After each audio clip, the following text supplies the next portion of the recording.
ओम शिव गुरु गोरखनाथ मंदिर Ismailpur YouTube channel में आपका हार्दिक स्वागत है। आशा करता हूँ आप सभी स्वस्थ होंगे। हम जब भी पूजा पाठ करते हैं, भक्ति करते हैं, साधना करते हैं तो कुछ ऐसे नियम होते हैं जिनका हम पालन नहीं करते हैं, और वो एक बेसिक जो आम नियम होते हैं वो होते हैं, और उन नियमों का पालन ना करने के कारण हमारी जो पूजा पाठ है, हमारी जो साधना का फल है वो निष्फल हो जाता है।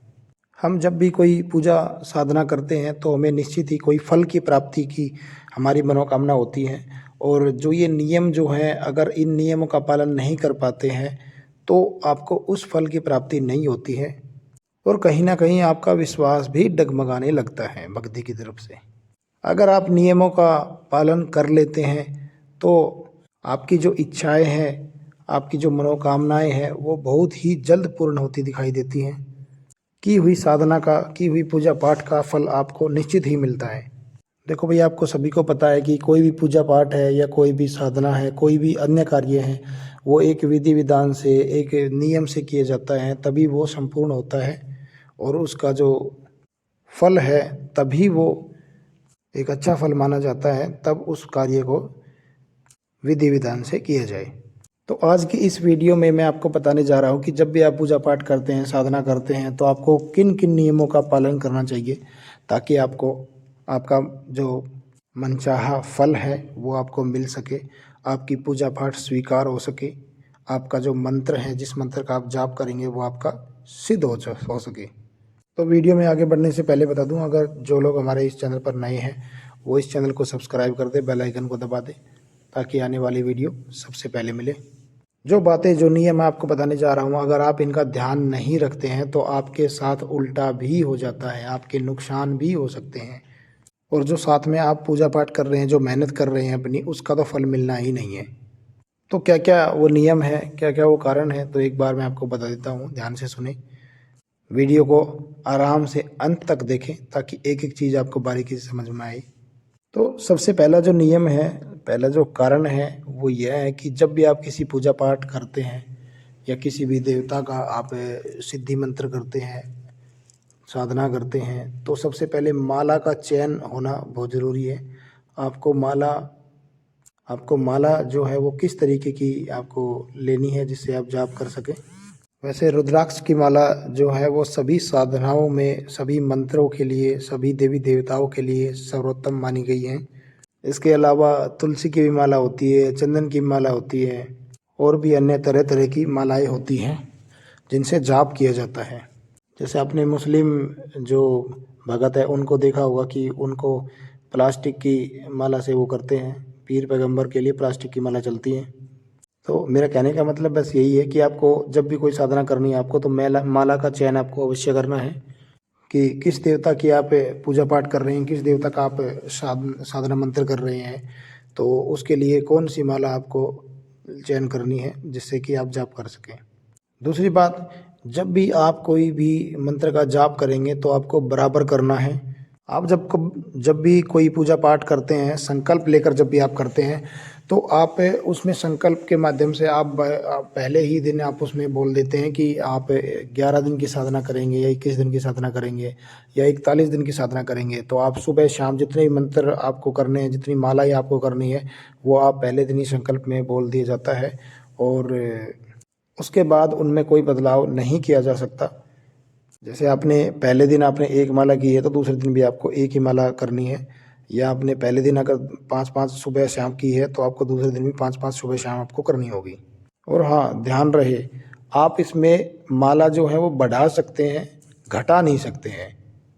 आप अपने सामर्थ्य के अनुसार 1-2 माला, 5 माला, 4 माला आप बढ़ा सकते हैं, परंतु आपको जितनी आपने संकल्प के माध्यम से आपने बोल दी वो आपको घटानी नहीं है। फिर तीसरा जो नियम है वो ये है कि बिना आसन के कोई भी पूजा पाठ ना करें, कोई भी साधना ना करें। कहा जाता है धरती के अंदर ऋणात्मक होती है, तो जो भी हम पूजा पाठ करते हैं उसको वो ग्रहण कर लेती है। तो धरती और हमारे बीच में एक उचालक का होना बहुत ही ज़रूरी है। मतलब आपको एक बीच में आपको आसन या कुछ भी आपको ऐसा बिछाना है कि जिससे हमारा और धरती से कोई भी संपर्क ना बने।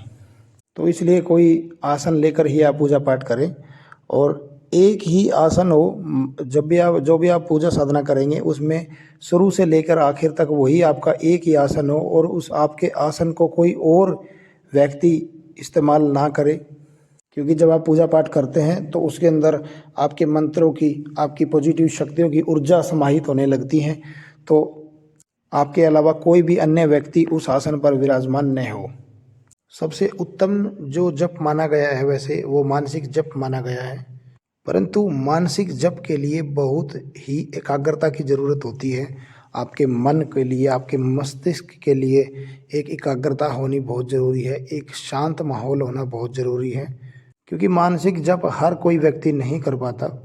मन मन में करने वाला जो जाप होता है उसे मानसिक जाप बोलते हैं। सबसे श्रेष्ठ और उत्तम वैसे मानसिक जप होता है। उसके बाद बाद उपांशु जप आता है। उपांशु जप में आपकी जो ऊर्जा है वो आपके इर्द गिर्द आनी शुरू हो जाती हैं। उपांशु जप में यह होता है कि आपके होंठ होंठ हिलते हैं और आपके अंदर से आवाज़ नहीं निकलती है। आपके इर्द गिर्द जो शक्तियाँ होती है वो मंत्र सिर्फ उन्हीं को ही आपके होठों के माध्यम से सुनाई देता है।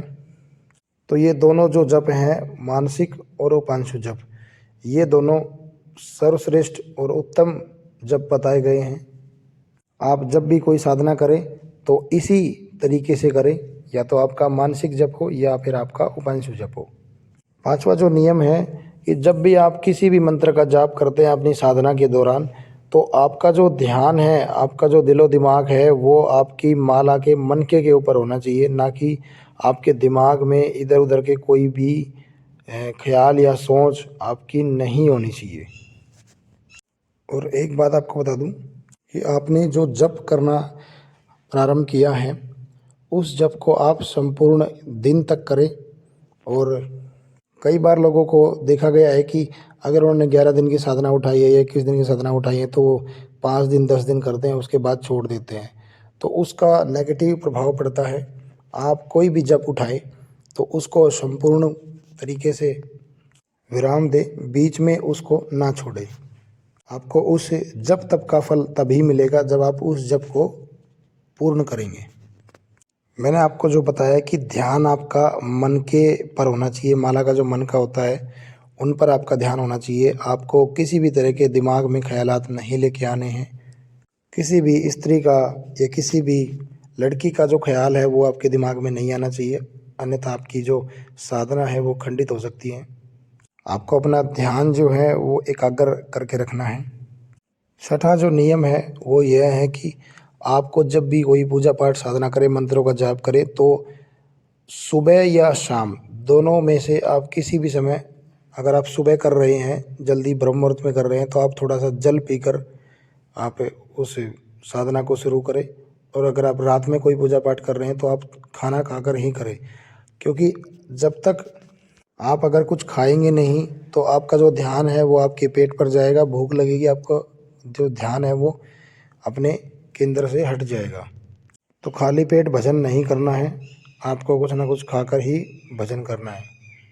अगला जो नियम है वो यह है कि जब भी आप कोई पूजा पाठ साधना शुरू करें तो आप एकदम से 11 दिन, 21 दिन, 41 दिन की ना करें।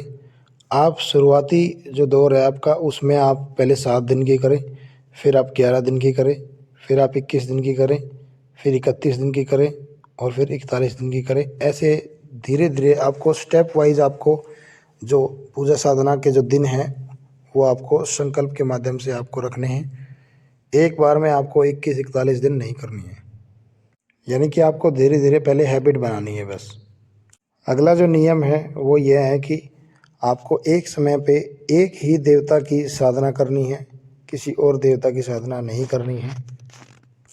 सेवा आप कर सकते हैं, साधना नहीं कर सकते हैं। सेवा और साधना में फ़र्क होता है, आप बेहतर जानते भी हैं। तो ये कुछ ऐसे नियम थे जिनको मैंने बताना आपको ज़रूरी समझा, क्योंकि जो भी भाई बहन पूजा पाठ, भक्ति भाव, साधना में अगर चल रहे हैं तो वो इन नियमों का पालन करें, ताकि उनकी पूजा पाठ में कोई भी फ़र्क ना पड़े और उनकी पूजा उनके देवता तक स्वीकार हो।